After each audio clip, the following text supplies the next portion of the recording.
Then, of course, the reason of doing this, both in the US-led contact group for Ukraine, but also in the NATO Ukraine Commission, is to have first-hand information and to be able to sit down with Ukrainians to discuss the specific needs. Yes, hello Stoltenberg.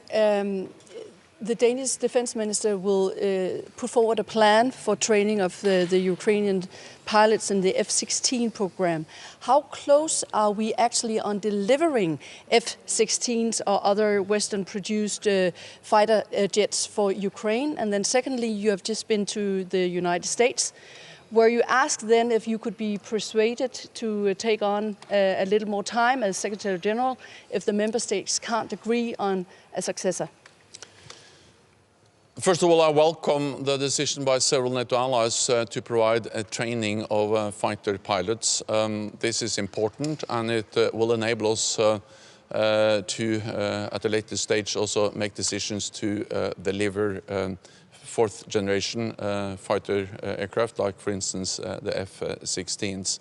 And I would like to commend Denmark for playing a leading role to facilitate this agreement and also to offer to provide training for the Ukrainian pilots. This just shows that Denmark is a country that has really played an important role and continues to play an important role in providing significant support to Ukraine.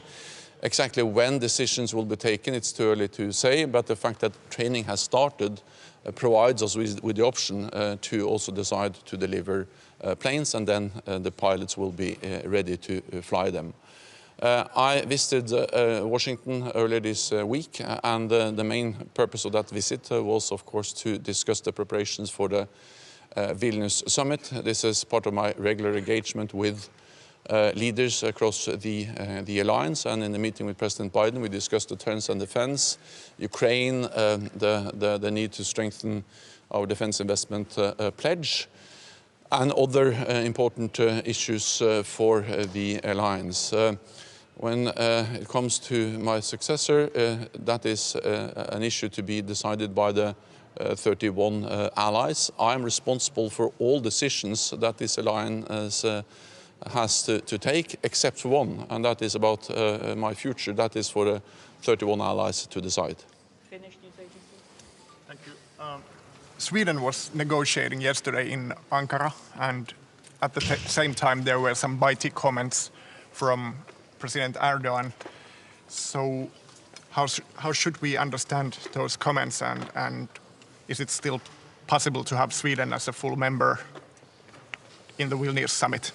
I welcome the fact that we had a meeting of the permanent mechanism between Finland, Sweden and Turkey, where also NATO participates, in Ankara this week.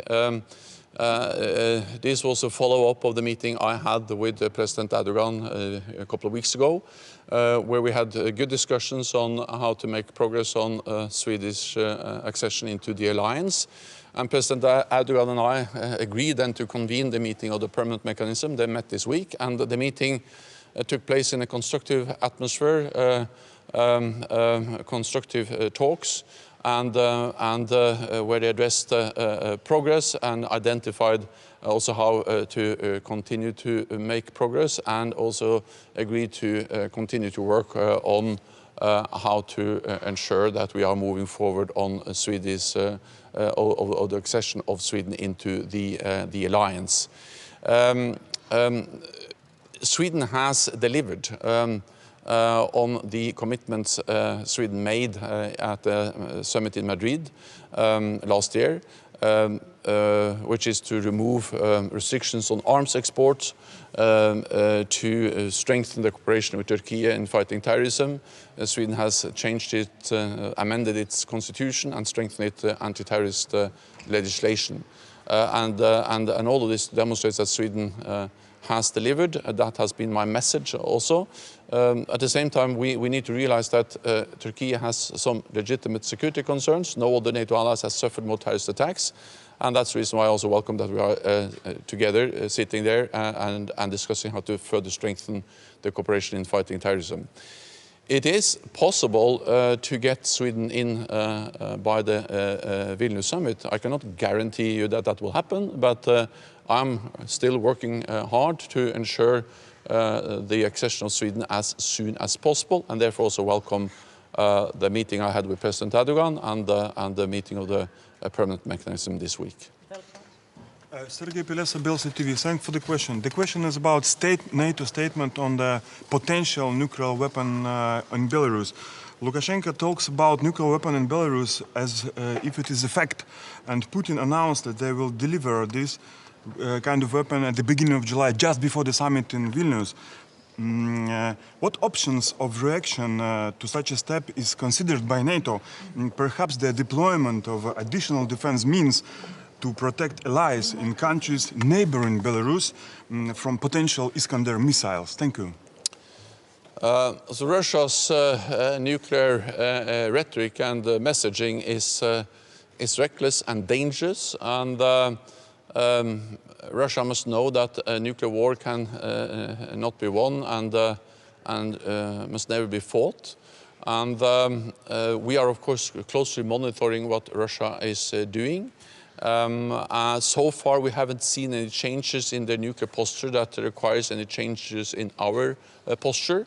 But at the same time, what we see is part of a pattern where Russia has invested heavily in new modern nuclear capabilities and also deployed more nuclear capabilities, including close to NATO borders, for instance, in the high north.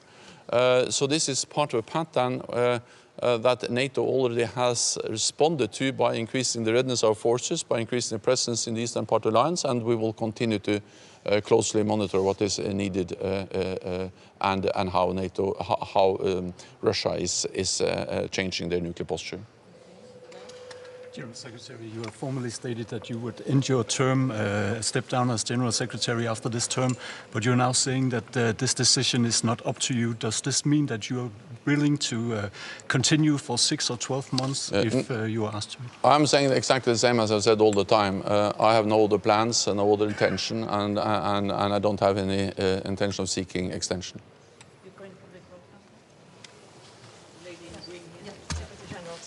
Very briefly, concerning the counteroffensive, you mentioned several times that the successful counteroffensive will strengthen Ukraine's position at the negotiation table. Do you think that now there is some common ground for the negotiations, or it may appear in case of the counteroffensive?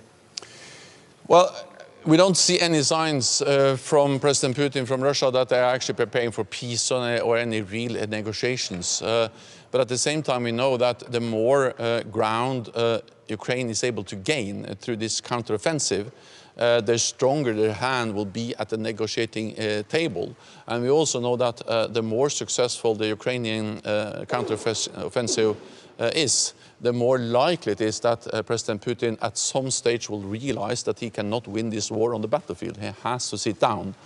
Then when that will happen, how it will happen, no one can say that with certainty, but the only thing we know is that if we want a just and enduring peace, then we need to provide the military support to Ukraine, because that's the only way for Ukraine to liberate land and to send a clear message to Moscow that they will know Russia will not win on the battlefield. Yes, Secretary General, you've been saying that the member states should agree that the 2% of spending should be the minimum. Are you thinking that at some point the member states will set new targets of spending? Well, part of our preparations for the Vilnius summit, the NATO summit in next month, and also what will be discussed here at the Defense Ministerial meeting as a preparation for the summit, is the question of strengthening our commitment to invest more in defense. In 2014, we made what we call the Wales Pledge, where we said that we should move towards spending 2% of GDP on defense within a decade. Now this decade has almost passed, and the world has become much more dangerous with a full-fledged war in Europe, but also other threats and challenges. So I expect that when leaders meet in Vilnius next month, they will agree a stronger pledge, an enduring pledge, and a pledge that has to come into effect immediately, not within a decade. And where 2% of GDP for defense is not some kind of ceiling, but a floor, a minimum that we have to reach. But of course, these are now ongoing consultations among allies, so the exact language in that pledge will be agreed at the summit in Vilnius. Thank you very much, colleagues. That's all we have time for. We'll see you during the day. Thank you. Thank you.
Я розумію, просто я недавно это так само.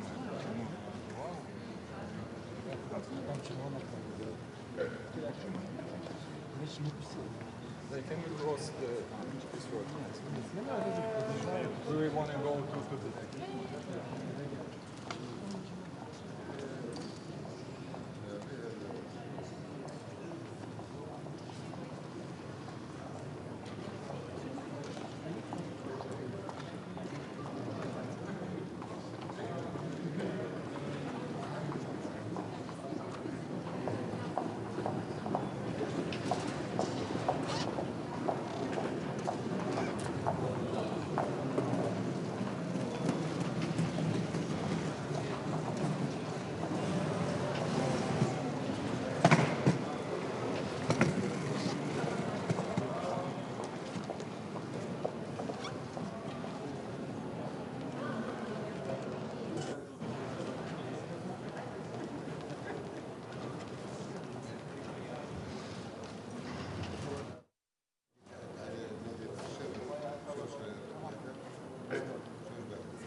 Araba beni ezerse yalnız ben bir şey yapayım sana.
Yes.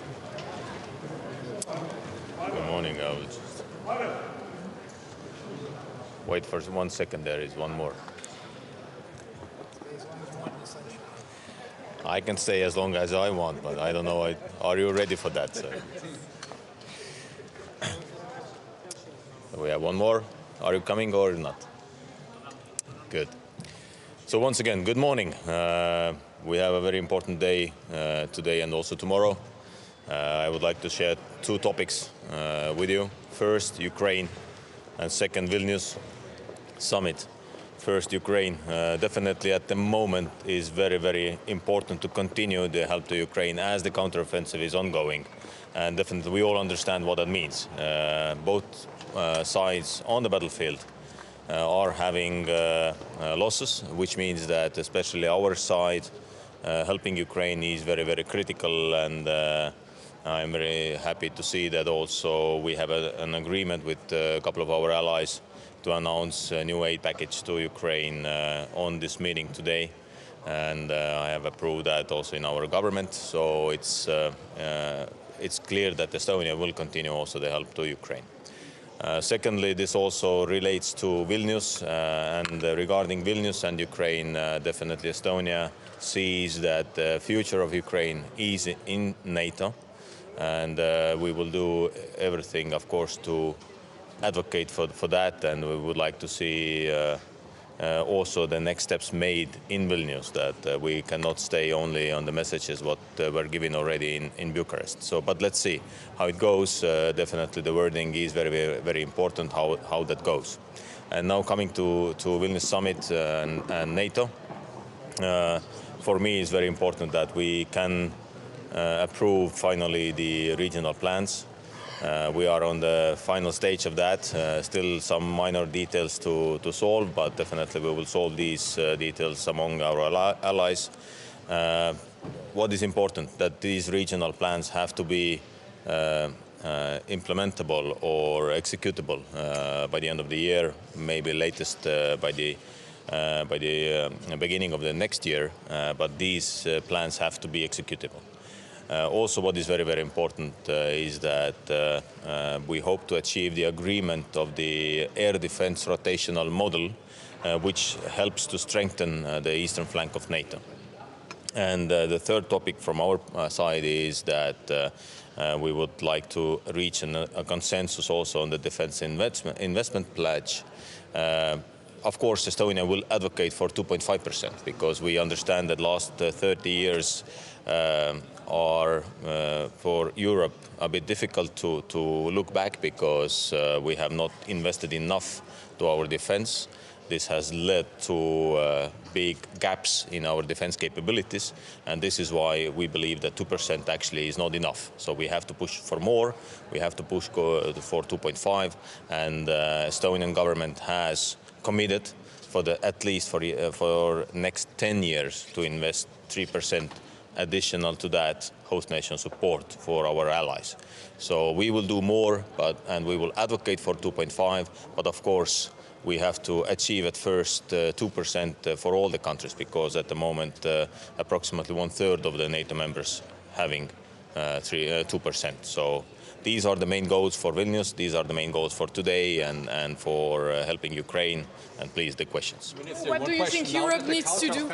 Now that the counteroffensive has started, how do you assess the situation on the ground, and what are actually the most urgent needs for Ukraine in this moment? At this moment, first the message that we will continue helping Ukraine, that Kremlin cannot think that West will go away from Ukraine. No, we will continue helping Ukraine. We will replenish these losses what Ukraine has already. But we also see that the massive counter-offensive is not yet there. So we see a couple of brigades moving in different directions, but definitely we don't see still the big tank battalions moving, and we can believe that in these weeks we will see some more movements. But once again, my message to all of you is very simple: do not put any big pressure or extra pressure to Ukrainians. They know what to do. We are helping them, and let them win this war. What do you think Europe needs to do to ensure that Ukraine gets all the weapons it needs? To help Ukraine and to make these decisions what are necessary. So at the moment we know that we have formed these brigades in Europe with equipment, with training of the personnel. We will continue that. So we will continue with the personnel training. We will continue with forming the brigade level equipment. So we will continue, and we will do that everything. And when in one moment we will be there, when we can also send the fighter jets, then this definitely will get or will give to Ukraine some extra moves. But anyway, at the moment I believe Ukraine has what they need.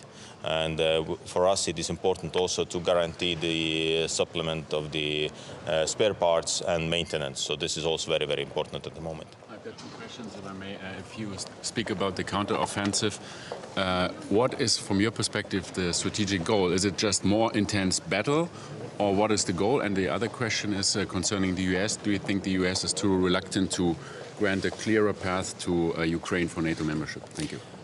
First, the goal is very simple: to win this war and to take back all the territories for Ukraine. Of course, it is very, very difficult. We understand that. When we look at the maps, you have seen the maps, how the Russian defense lines are lying in Ukraine. So then definitely it will be very, very difficult for Ukraine to go to the Azov Sea or to go and push through the defense lines of Russia, but definitely they will do that, and then this is the goal, you know, to take back as many territories as they can. Now, regarding Ukraine membership in NATO, well, we all understand that as President Zelensky said that we cannot talk about the NATO membership as far the war is ongoing. So we all understand that. But on the other hand, we also see that you know, any kind of gray zones what Russia wants to build are not something we would like to see in Europe, and then we will not tolerate that. Which means that you know the only security guarantee, actual security guarantee for Ukraine, is NATO membership. When it's going to be, very difficult to say, because we cannot even say when the war will be over. But it's in our hands to help Ukraine to win this war. But do you think that assessment is shared in Washington, that there cannot be any gray zones anymore? I believe that also Washington understands perfectly that no country can stop NATO enlargement. If the NATO members collectively decide to accept someone in NATO, then this is the decision of the NATO members, and no country can avoid that. What's your message to countries that are not meeting the 2% target as it stands? Sorry, once again. What's your message to countries that aren't meeting this 2% target as it stands? Well, my message is very clear. All NATO members made a commitment 2014 in Wales. And this commitment was that in 10 years, all the countries will have 2%. Now we are at war in Europe. And this is the last time and last moment to commit yourself to 2% and even beyond. So, because the gap, as I said, the gap in the last 30 years has been just too big. Are you disappointed that Germany and the US are not as forward-leaning as they might be on this? Sorry, once again, because it was... On membership of Yes. Ukraine, are you disappointed that Germany and the US are not as forward-leaning as they could be on this? Well, once again, on membership, it's a decision of 31 countries, soon 32 countries, and then we all have to be united. One thing what we have to avoid is exactly what Putin wants, that we are separated and we are like not unified. But NATO is united, NATO is unified, and then we will do everything to keep that, and then we will be united also in this decision. Thank you very much. No.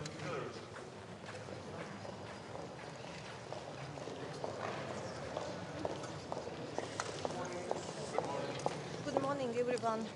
Defense Minister of Latvia, I'd like to start by Ukraine. Ukraine's rightful place is in Euro-Atlantic community.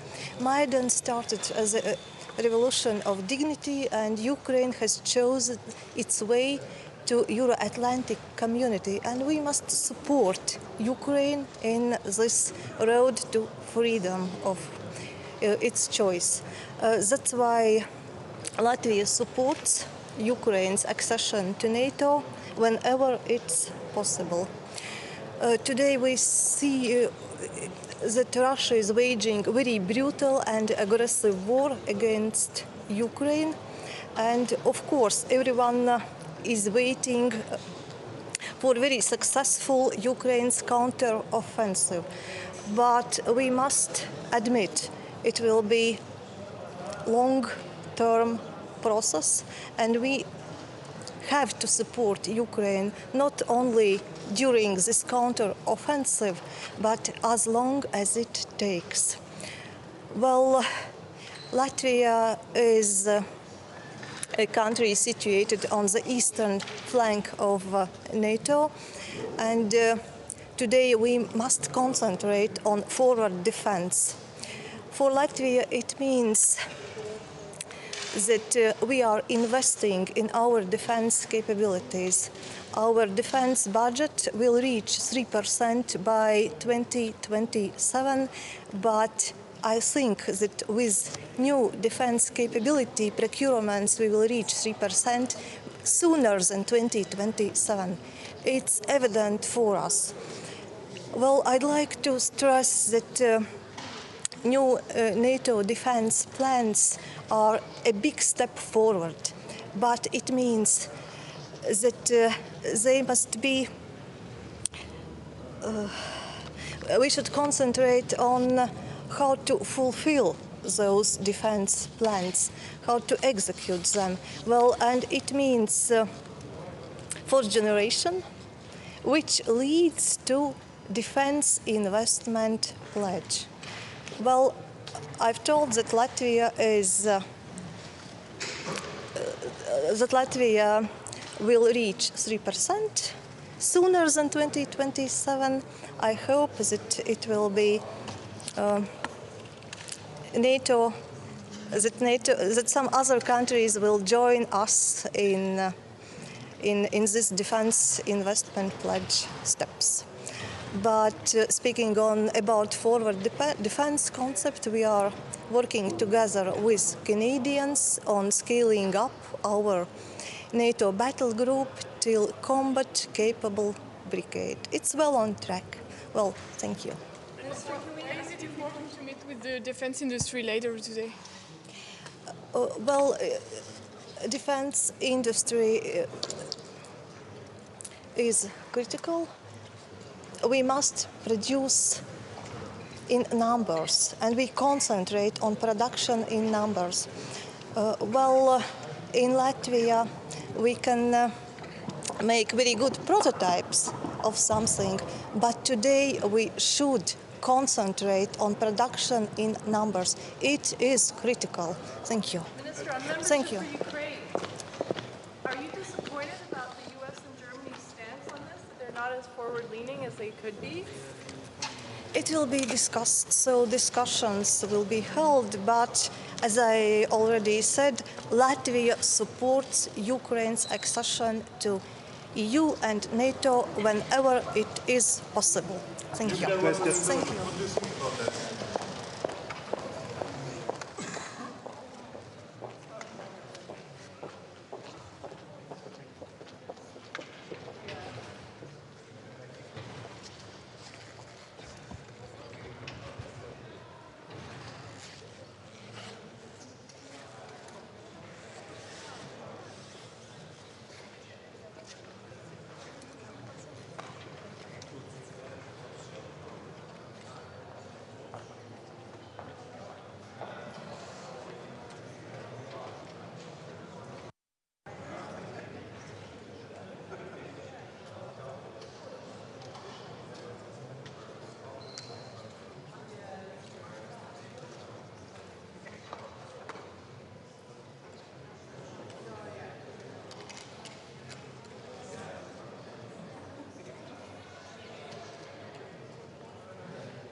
Good morning and greetings from Finland.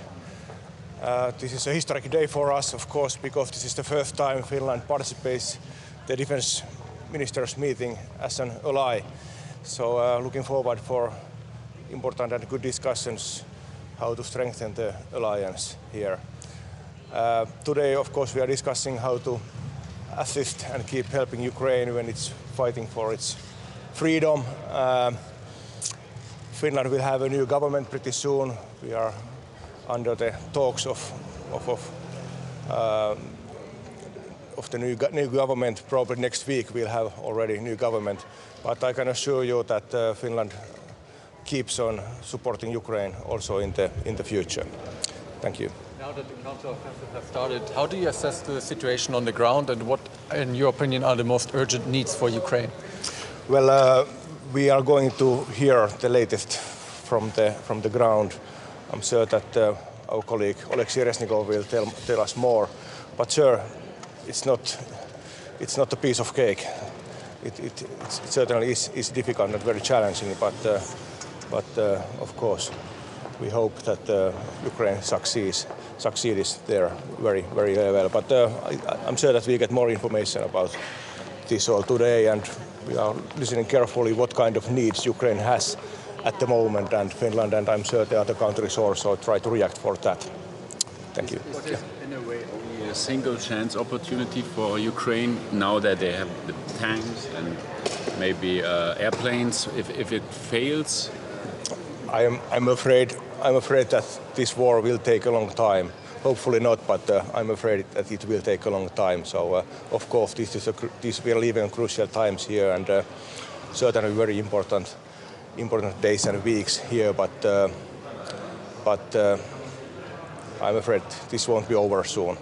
do you have any indications that the US could be more forthcoming when it comes to giving a clearer path to NATO for Ukraine? Well, that's the path to NATO is something which will be debated in the coming weeks, and especially in the Vilnius summit. So I leave those talks later. Thank you. Post like Secretary General so important even for Finland as for NATO? The post for Secretary General. Of course, it's very important. It's a very key role in the alliance, and I think from the Finnish point of view, Mr. Stoltenberg has done very good work. But of course, I'm sure that he's interested of retiring someday, and we'll see what kind of solution we'll have. But I don't want to speculate with that question more. You want him for continuing? That's a serious question. You want him to continue? I just say that he's done very good work. I'd say that that option doesn't sound bad for my ears, but I have to also say at the same time that I'm representing the caretaking government in Finland at the moment, so I don't want to take strong political positions or strong give political opinions here. Do you think Europe has strength for a long war? Sorry? Do you think Europe has enough strength for a long war? For the long run? That's a good question. Good question. It's important that we keep on supporting Ukraine. We cannot get tired with this all. I think there's a strong will in European countries and in NATO also. So I believe so. But anyway, this question is good. Thank you. I have to leave now. Sorry. Thank you.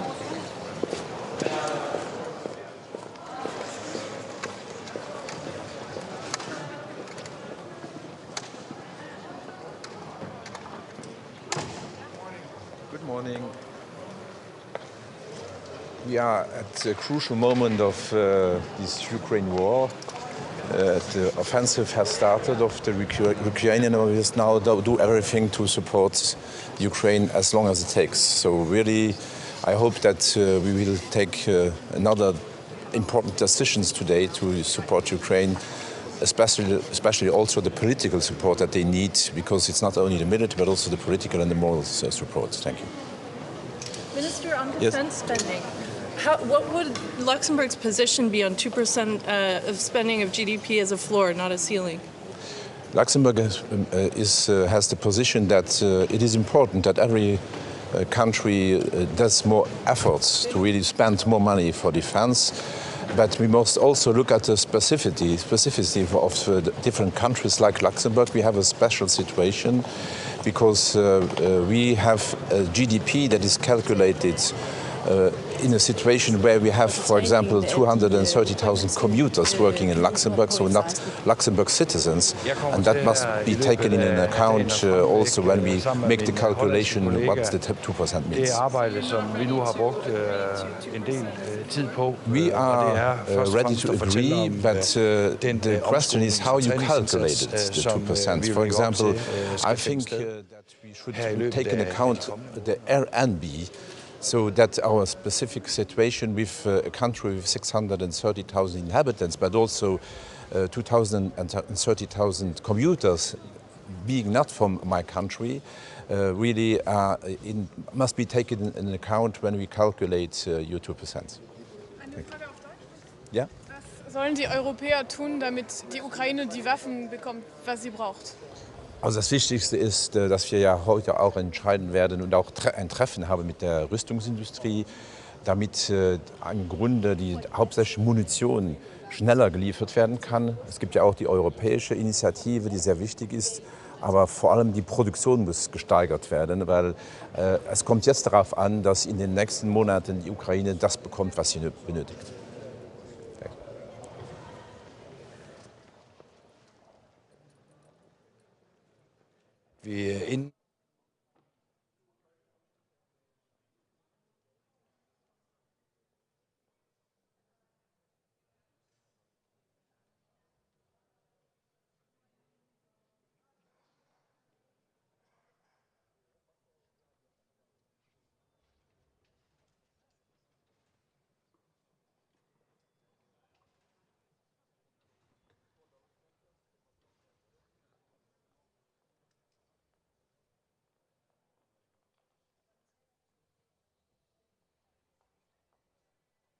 Både fra dansk side, men også fra andre landes side. Der er vi jo stadigvæk et godt stykke fra, at de fly kan potentielt blive operative i det ukrainske luftrum. Jeg vurderer, at den her træningsindsats kommer til at tage som minimum et halvt år. Og noget af det, der jo også er udstående, det er jo, at de piloter, der skal gennemgå træningsindsatsen, skal have nogle meget, meget dygtige engelskkundskaber for at være i stand til at både forstå, men ikke mindst også navigere i det her koncept for træning. De skal være meget, meget dygtige til engelsk, fordi at det engelsk, man skal besidde for at kan læse de manualer, kan få den træning. Der er det altså ikke nok, at man kan et minimalt engelsk. Der skal man have nogle meget, meget gode engelskkompetencer. Og derfor kan det også godt være, at en del af den her omskolingsindsats kommer til at handle om noget sprogundervisning i starten.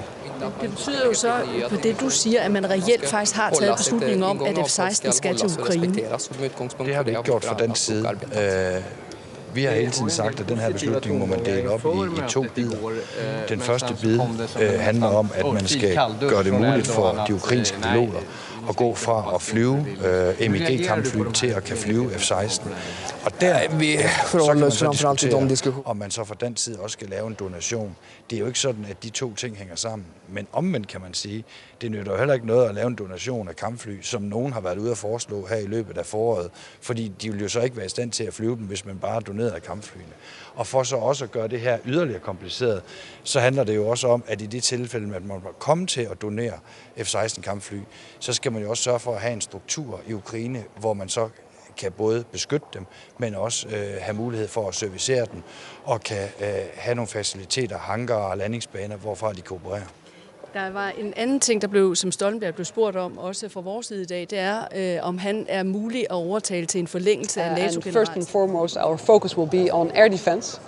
There will be an announcement by 4 countries that we will send as soon as possible missiles for air defense. The Netherlands has announced, I reported to Parliament yesterday, that we have a new package of 150 million euros for radars, for detection, also needed for the integrated air defense. And of course we will be discussing the training of Ukrainian pilots on F-16s. Denmark and the Netherlands will provide our partners with further information on this project. Wat voor perspectief wilt u Oekraïne bieden op de NAVO-top in Vilnius? Ja, we gaan natuurlijk hebben we ook een bijeenkomst van de NAVO-ministers van Defensie. NAVO heeft al eerder perspectief geboden voor Oekraïne. Hè? Dus dat is in 2008 in Boekarest gebeurd. Nou, daar gaan we natuurlijk geen letter van terugnemen. Dus ik denk dat het heel belangrijk is dat dat op de agenda staat. Dat Oekraïne een volwaardig partnerschap heeft met NAVO. Dat we vooral doorgaan met de transitie van de Oekraïnse krijgsmacht naar NATO-standaarden. Dat is natuurlijk heel erg belangrijk voor de afschrikking die in de toekomst nodig zal zijn om te voorkomen dat Rusland opnieuw probeert Oekraïne binnen te vallen. Een vraag over het geld, want ik kan natuurlijk niet anders als Hollander. Er is nog steeds discussie over wat nu de nieuwe NAVO-norm moet worden. De Amerikanen, sommige Oost-Europese landen, die zeggen nou, er mag ook wel weer een nieuw percentage op, uiteraard hoger. U heeft ook de ruimte van de Tweede Kamer om het verder te gaan dan 2%. Wat wilt u nu precies? Nou, wat voor mij ontzettend belangrijk is, Nederland heeft gezegd, wij waren op weg naar 2% en we gaan naar de 2%. 2024, 2025 zit Nederland op 2%. Voor iedere minister van Defensie is het belangrijk om lange termijn zekerheid te hebben. En dat je op lange termijn weet dat je kunt investeren in mensen, in capaciteiten. En zorgen dat de fundamenten op orde zijn. Want dat is toch ook de les ook van het verleden. De basis was niet meer op orde. Dan heb je geen sterke defensie. We zullen een sterke krijgsmacht nodig hebben voor onze NAVO-verplichtingen, voor onze Europese verplichtingen en voor de verdediging van ons land over de hele linie. Dus die lange termijn doelstelling, die onderschrijf ik volledig. En dat zal ik ook zeggen in de NAVO. Eerst contractors moet u niet een duidelijke boodschap komen aan landen die ver achterblijven en denken, er is een oorlog in Europa, maar we kunnen nog wel tot 2030 wachten tot we de NAVO-norm halen? Ieder land heeft daar een eigen verantwoordelijkheid in. Op dit moment was al de afspraak, we streven naar 2%. Ik denk dat we allemaal zien dat de veiligheidsomstandigheden aanzienlijk zijn verslechterd. In Europa, maar ook in de rest van de wereld. Dus dat die defensiebudgetten omhoog moeten en hoog zullen blijven, staat voor mij vast. En ik ben ervan overtuigd dat andere landen dat ook zo zien. Minister, now the counter-offensive has started. How do you assess the situation on the ground and what, in your opinion, are the most urgent needs for Ukraine? Yes, the counter-offensive has started. I'm confident because we have seen the training of the Ukrainian military. We know the capabilities that they have. I think that still the most urgent need is to focus on air defense. That is extremely important. That is on the short term, on the middle term and also on the long term, which is why we have now started the program for training Ukrainian pilots on the F-16 platform. Minister Ollongren, the member states are discussing security assurances in the form of bilateral arrangements. Could you imagine the Netherlands is doing the same with Ukraine, and could it already happen in Vilnius? Well, I don't want to go ahead of the discussion. Of course, there have to be security arrangements for after the war. But at this moment, unfortunately, the war is still ongoing. As a matter of fact, the fighting is increasing because of the counter-offensive. And what we will discuss in Vilnius and preparing, of course, today are different types of arrangement. And I think the partnership with Nato is very important. But we will discuss that behind closed doors and see where we can get to Vilnius. Ja. Over de tanks die hier in Nederland over heeft in Zwitserland zouden kunnen komen. Zit daar inmiddels schot in en komen die bovenop die 100 die wij Nederland eerder van gewacht maken? Ja, wij op verschillende sporen doen wij mee met de tankcoalitie. Dit is één spoor, dit gaat over de Leopard 1 tank. Daar worden er sowieso in die coalitie 100 of meer dan 100 geleverd. Er is inderdaad ook een onderdeel wat Zwitserse goedkeuring behoeft. Dat komt dus bovenop die 100. En ja, ik ben steeds, ik heb wel vertrouwen in gehad dat dat uiteindelijk gaat lukken. Maar de beslissing moet daar nog over genomen worden in Zwitserland. Dan heeft één kamer van het Zwitserse parlement daar toch weer ingestemd. Een bijzondere wending. Biedt dat, maakt dat optimistisch? Ja, ik heb er vertrouwen in. Ik neig naar optimistisch zijn op de goede afloop.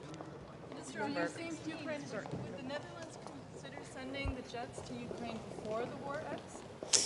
We have decided now on starting the training for Ukrainian pilots on the F-16 platform. That is a very important step, and we were very happy that we got the green light from Washington, and Denmark and the Netherlands are now working out the training on the platform. Of course, it's about pilots, but it's also training about technical personnel, maintenance, etc. A next step, but that would need a new decision also by the Americans, would be provide them with the actual platform, but that is not on the table right now.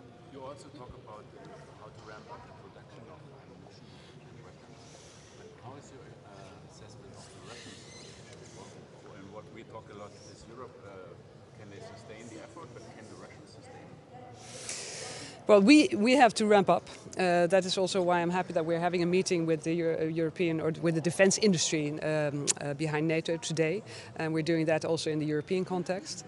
Well, I wouldn't want to comment on Russia, besides saying that, of course, all the sanctions that we've put in is hitting Russian industry, and it makes it much more difficult for them, and that is exactly the purpose of the sanctions. And do you have a clear idea of what the objective of the Ukrainian counteroffensive is or should be?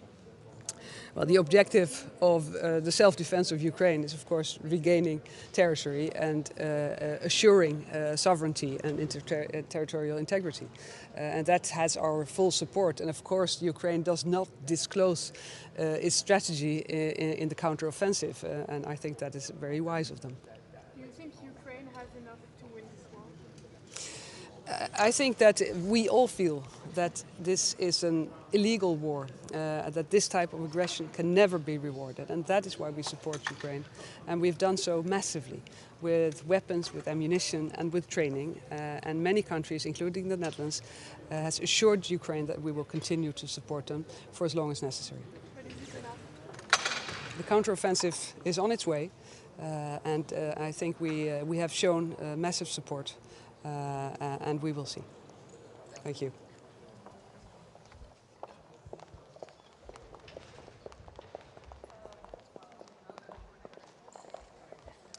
Bonjour tout le monde. Nous sommes ici encore une fois pour une autre rencontre avec nos homologues pour discuter l'aide militaire pour l'Ukraine.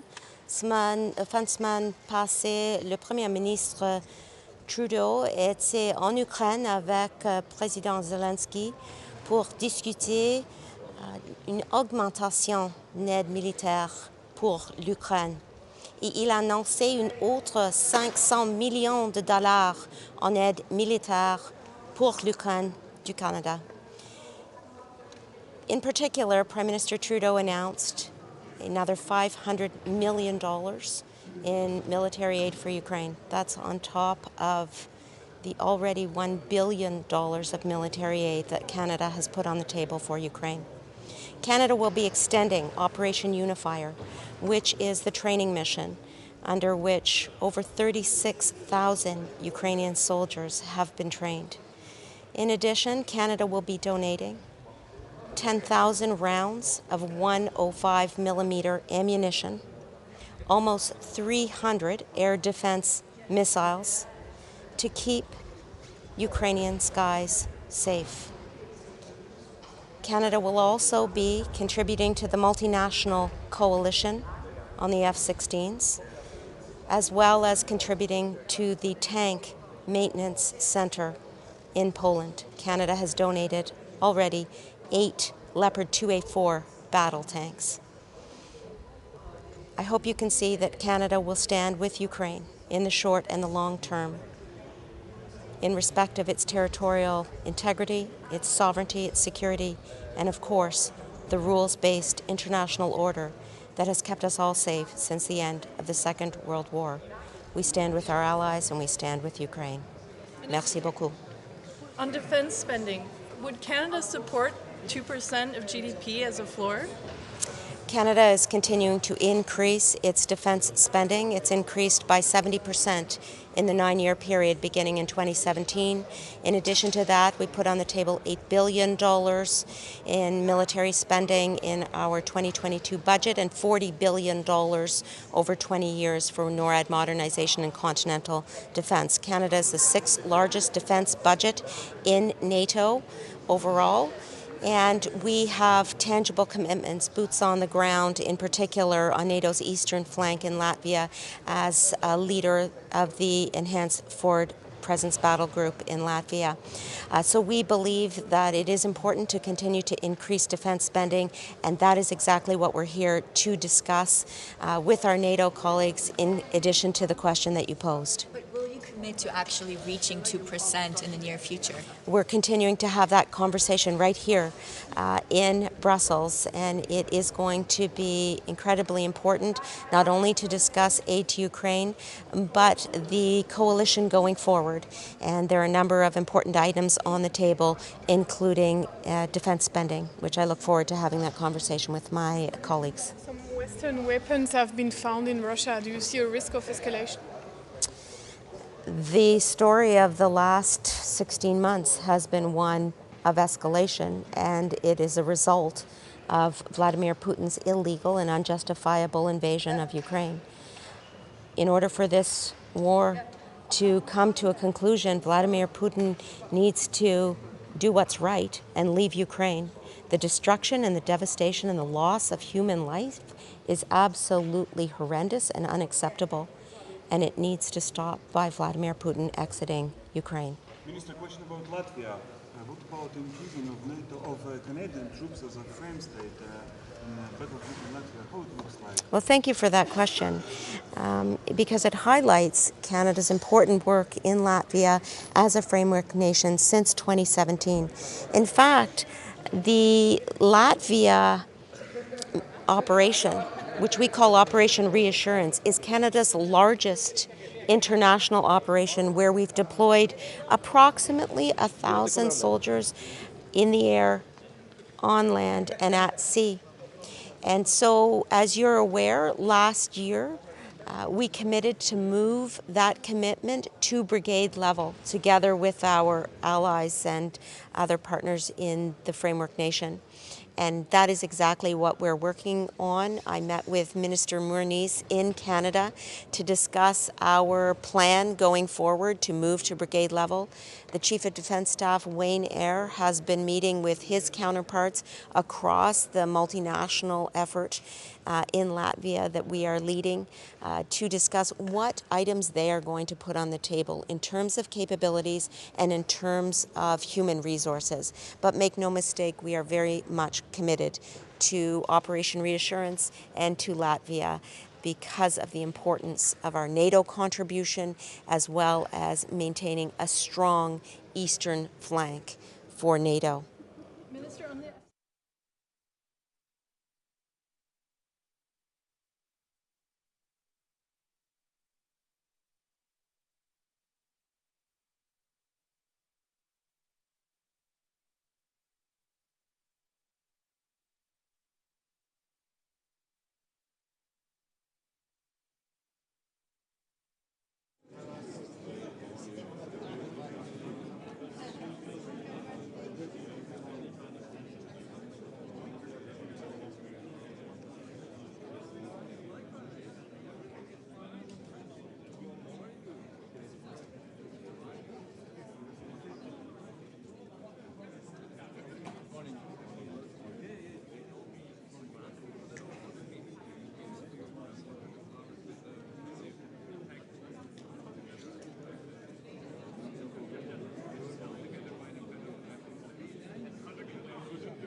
good meeting this morning.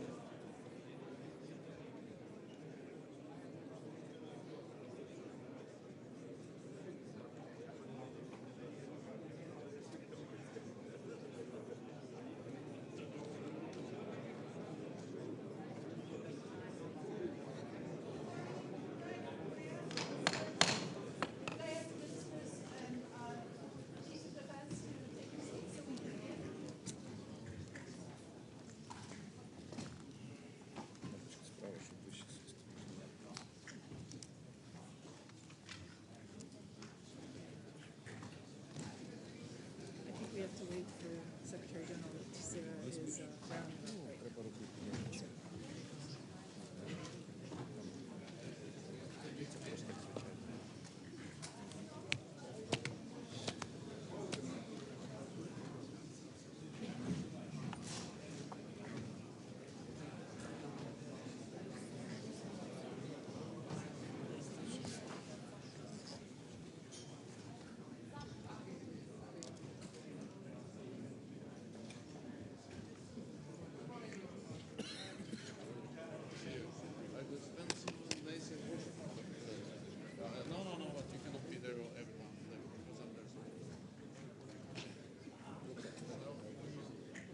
I think you know this guy, right? Yeah, good to see you.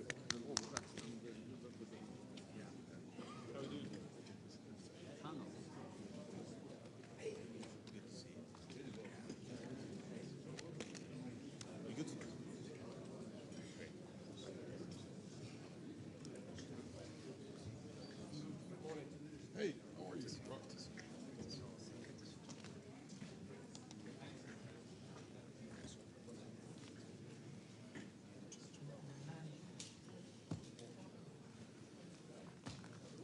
Okay, we'll try it again.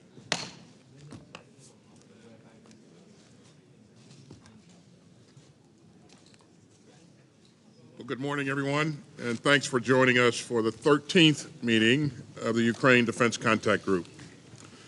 Before we begin, let me say a few words about the Russian missile attack in the city of Kryvyi on Tuesday. The Russian barrage struck an apartment building and, according to reports, killed nearly a dozen people and injured many more. And recently, residents of this city have been forced to ration water after the destruction of the dam in Kherson last week. And this is one more reminder of the war's devastating consequences to innocent Ukraine civilians. But the people of Ukraine continue to inspire us with their courage and their resilience. And Ukraine continues to fight to liberate its sovereign territory from Russian occupation. So we're meeting at a critical and historic moment. As President Biden has said, this war is about extinguishing Ukraine's right to exist as a state, plain and simple. So this contact group has come together once again to stand up for the values of sovereignty and freedom. I'd like to thank Ukrainian Minister of Defense Oleksiy Reznikov for joining us again. Oleksiy, your leadership reflects the determination of the Ukrainian people. When Russia launched its unprovoked invasion of Ukraine more than a year ago, Putin thought that he could easily prevail. But he was wrong. The Ukrainians won the Battle of Kyiv. They liberated Kharkiv and Kherson. And today, Ukraine stands well positioned for the challenges ahead. The United States is proud to stand alongside some 50 nations of goodwill to provide Ukraine with the training and the equipment to help it succeed on the battlefield. Throughout the Kremlin's vicious war of choice, the Ukrainian forces have shown outstanding bravery and skill. And Ukraine's fight is a marathon and not a sprint. So we will continue to provide Ukraine with the urgent capabilities that it needs to meet this moment, as well as what it needs to keep itself secure for the long term from Russian aggression. And make no mistake, we will stand with Ukraine for the long haul. You can see that commitment in our ongoing security assistance to Ukraine. Last week, the United States announced a new package of more than $2 billion under the Ukraine Security Assistance Initiative. This package includes additional munitions for Patriot air defense systems, Hawk air defense systems and missiles, additional 105 millimeter and 203 millimeter artillery rounds, and more. And on Tuesday, President Biden authorized the 40th drawdown of equipment from U.S. stocks. This $325 million package includes munitions for Ukraine's NASAMS and HIMARS, additional Bradley fighting vehicles and Stryker armored personnel carriers, and anti-tank weapons, and other critical capabilities. As I say, our commitment to Ukraine is enduring, and this contact group remains united and determined. Our efforts are grounded in a broader strategic approach. We seek to ensure that Ukraine has the capabilities that it needs to protect its citizens and its territory, and to deter further aggression from the Russians, and ultimately to prevail over Putin's campaign of cruelty and conquest. And our agenda today reflects those goals. This contact group has been intensely focused on enabling Ukraine to protect its citizens and critical infrastructure with air defense assets. These contributions are shielding Ukrainian civilians from Russia's merciless missile and drone attacks. This group's donation of Patriot, RST, and NASAM systems are saving Ukrainian lives. And I ask that the members of this contact group continue to dig deep to provide Ukraine with the air defense assets and munitions so that it so urgently needs to protect its citizens. We'll also continue to adapt our assistance to meet the changing circumstances on the ground and the changing needs of Ukraine's forces. At our last meeting, we announced a new initiative led by the Netherlands and Denmark to train Ukrainian pilots on fourth-generation aircraft, including the F-16. And I want to thank the Netherlands and Denmark for spearheading that important effort. And we look forward to hearing more about your progress today. And later, Germany and Poland will brief us on the next steps in the vital task of sustaining Ukraine's Leopard tanks. We applaud the leadership that has gone into forging two coalitions, one dedicated to fighter aircraft training and another to provide and sustain Leopard tanks. And I want to commend the many members of this contact group who have already started to address the longer-term needs of Ukraine's armed forces. That will help ensure that Ukraine's forces have the capabilities that they need to defend their country against Russian aggression in the future.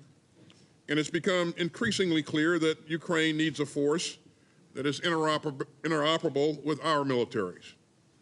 So today we'll hear from the U.S. EUCOM Commander, General Cavoli, and several of our colleagues on future training plans and our work on in-theater sustainment. All these efforts will help sustain Ukraine's military for the current fight, yet they will also lay the foundation for Ukraine's future force. Ladies and gentlemen, the Kremlin's imperial ambitions have inflicted unimaginable suffering on the Ukrainian people. Yet the Ukrainians continue to inspire us with their resilience, their bravery, and their unwavering commitment to keep their country free and secure. So together, we will stay united, and together we will rise to meet the challenges of changing circumstances, and together we will stand by Ukraine for as long as it takes. So with that, I'll pause and allow our friends in the media to depart.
Ok, merci.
Ensuite, je reviens au intercom.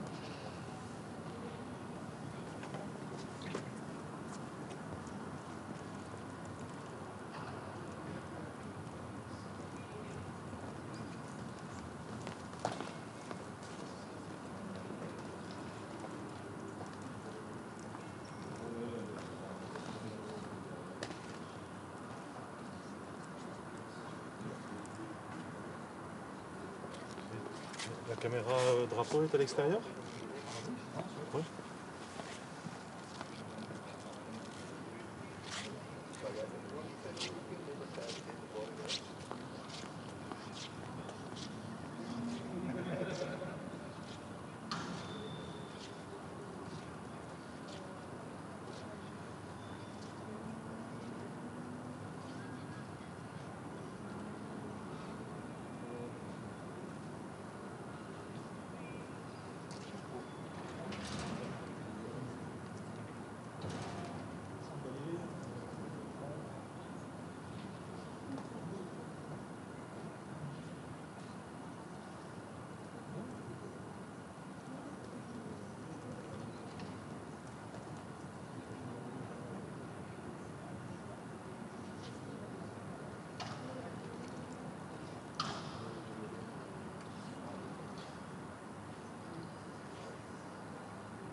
Courte. Eric. Eric ou courte? C'est Hugues.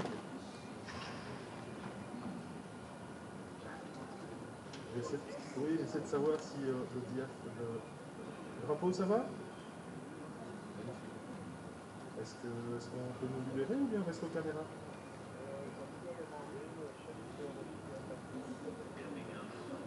Oui.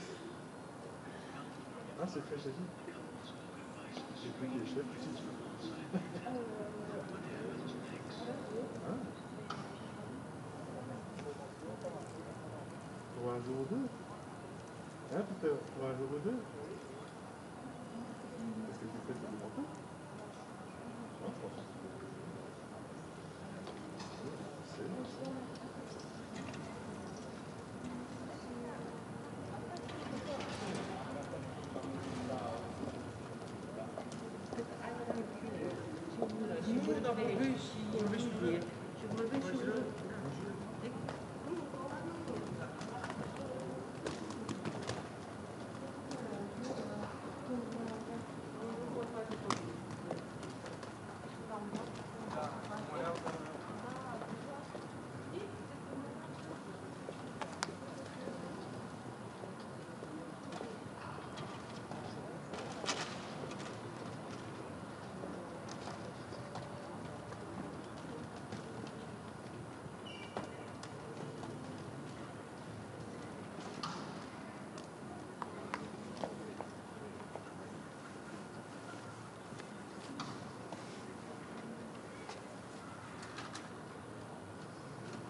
Mais que quelqu'un soit à l'extérieur.